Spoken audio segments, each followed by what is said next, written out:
Vamos pegar nossas Bíblias, abrir em Gálatas capítulo 3. Quero retomar aqui os primeiros 5 versículos deste capítulo.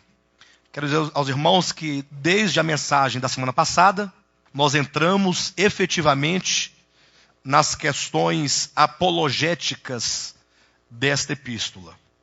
Até então nós tratamos de contextos, ou seja, como que essa carta ela se situa dentro de um contexto histórico. Capítulo 1 e 2 de Gálatas, levando em conta que Gálatas tem 6 capítulos, então o capítulo 1 e 2 situa o leitor historicamente, num contexto histórico em que a carta foi escrita, situa o leitor dentro das discussões que se tinha então, no primeiro século, que é uma questão que até hoje, no meio do cristianismo, é uma questão não resolvida.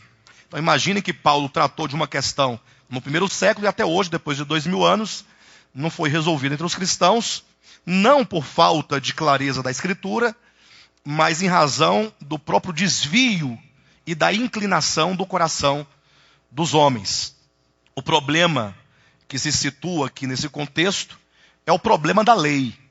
Né? Qual é o papel da lei, a lei de Deus, no Novo Testamento? Ou seja, será que a lei de Deus teria um papel de salvação na vida do homem? É uma pergunta que é respondida nessa carta. Ou, uma outra pergunta, será que, embora não tenha a lei um papel de salvação, de determinar a salvação ou a condenação de alguém, teria ela, porventura, um papel intermediário, um papel de santificação na vida do cristão?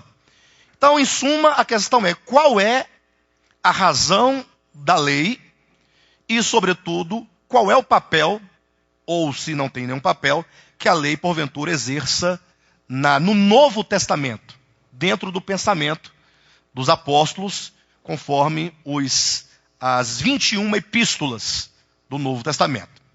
Levando em conta que Mateus, Marcos, Lucas, João e Atos são livros que, embora sejam colocados dentro do conjunto de Novo Testamento, mas eles são livros históricos e, portanto, são livros que contam como se deu esse processo de mudança do judaísmo para o cristianismo, como veio Cristo, como ele morreu na cruz, como ele ressuscitou, como a sua igreja foi gerada. E o livro de Atos mostra os altos e baixos da igreja, como que a igreja lidou com os problemas cotidianos, com os problemas de ordem doutrinária, a prática de vida da igreja.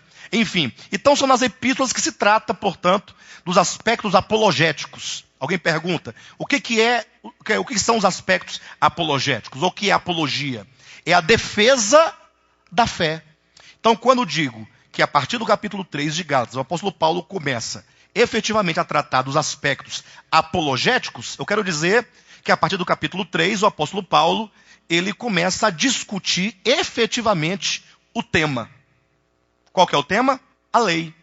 A lei em relação à fé, capítulo 3, a lei em relação à graça, capítulo 4, e a lei em relação ao Espírito, capítulo 5. Então o apóstolo Paulo estrutura o seu pensamento apologético, ele vai discutir esse tema a partir de 3 estruturas. A lei em relação à fé, graça e Espírito. E é por isso que os irmãos devem olhar como um todo essa epístola.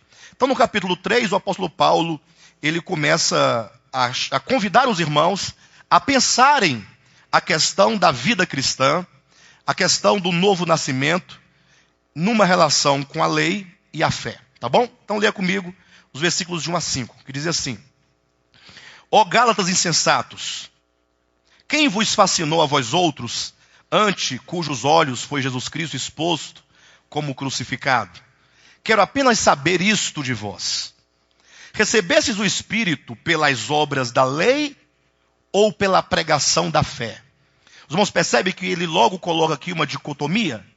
Vocês receberam o Espírito. Entenda que receber aqui o Espírito, quando você olha lá para quando Cristo morreu e ressuscitou, os seus apóstolos, os discípulos, eles receberam o Espírito Santo.